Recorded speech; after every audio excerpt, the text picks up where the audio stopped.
ये कहानी एक ऐसे क्रिमिनल के बारे में है जिसका बाप बचपन में इसकी माँ को बहुत मारता था, जिसकी वजह से इसने अपने बाप को मार दिया था। अब वो दुनिया में बुरे लोगों को बुरे तरीके से सही करना चाहता है।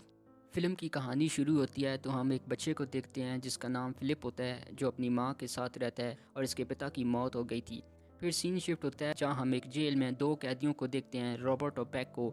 और वो जेल से भागने के लिए दीवार को तोड़ देते हैं और वहाँ से भाग निकलते हैं। जेल से भागने के बाद पैक कहता है कि हमें शहर से निकलने और पुलिस से बचने के लिए दूसरी गाड़ी चाहिए। फिर वो इसी घर के पास रुकते हैं जहाँ फिलिप अपनी माँ के साथ रहता है।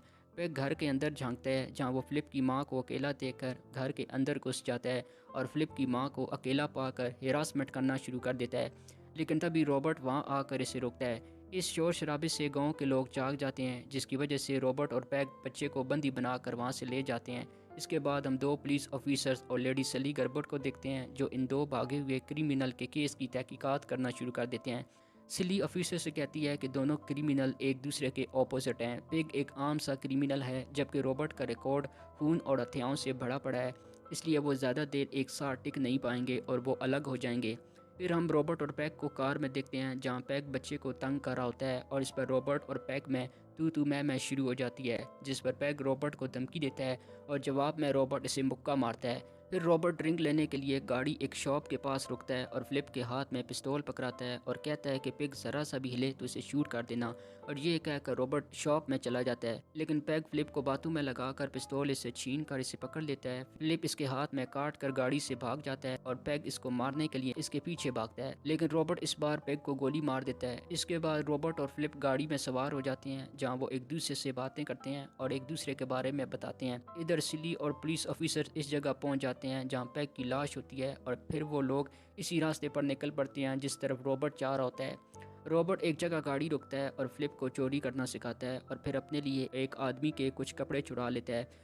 कुछ दूर जाने के बाद वो एक और शॉप पर रुकता है जहाँ वो फिलिप के लिए भी कपड़े लेता है। फिलिप इस शॉप से एक मास्क चुरा लेता है कि तभी बाहर दो पुलिस वाले रॉबर्ट की गाड़ी जो कि चोरी की होती है इसे पहचान लेते हैं, लेकिन रॉबर्ट और फिलिप किसी भी तरह वहाँ से भागने में कामयाब हो जाते हैं। रॉबर्ट फिलिप से कहता है कि चोरी करना इस वक्त बुरी बात नहीं है, अगर कोई चीज़ तुम्हें पसंद हो और तुम्हारे पास इसे खरीदने के लिए पैसे ना हो तो। और फिर रॉबर्ट इसे चोरी किए हुए कपड़े पहनने को कहता है और वो एक साथ चोरी किए हुए सैंडविच भी खाते हैं। कुछ और दूर जाने के बाद रॉबर्ट की गाड़ी की हालत ख़राब हो जाती है, इसलिए रॉबर्ट और फिलिप अपनी गाड़ी रास्ते में ही छोड़कर एक फैमिली से लिफ्ट लेते हैं और इनके साथ गाड़ी में सवार हो जाते हैं। लेकिन कुछ आगे जाने के बाद रॉबर्ट इनकी गाड़ी को छीन लेता है। इधर पुलिस वालों को इस फैमिली की मदद से एक और सुराग मिल जाता है कि रॉबर्ट किस तरफ बच्चे को लेकर जा रहा है। अब फिलिप रॉबर्ट के साथ काफ़ी टाइम गुजारने के बाद इसके करीब हो गया था, क्योंकि रॉबर्ट भी बिना बाप के बड़ा हुआ था और इसलिए दोनों में दोस्ती हो जाती है। अब वो दोनों खाना खाने के लिए एक होटल में जाते हैं और अब रात काफ़ी हो चुकी थी और वो गाड़ी एक जगह रोककर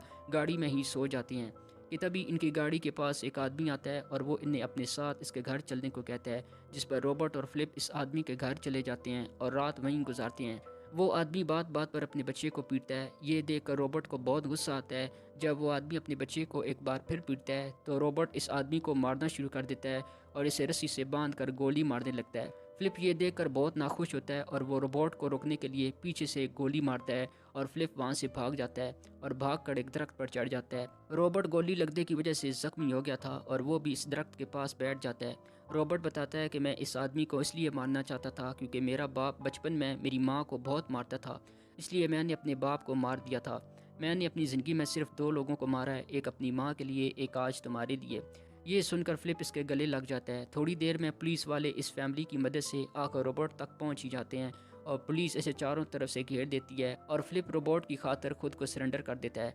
लेकिन रोबोट जब अपनी जेब से एक पर्ची निकालने के लिए हाथ जेब में डालता है तो पुलिस ये समझ कर के रोबोट जेब से पिस्तौल निकालने लगा है, पुलिस रोबोट को शूट कर देती है और रोबोट वहीं मर जाता है और फिलिप ये देखकर रोने लगता है। पुलिस ऑफिसर्स भी ये देखकर दुखी हो जाता है और आखिर में रोबोट की माँ इसे वहाँ से ले जाती है।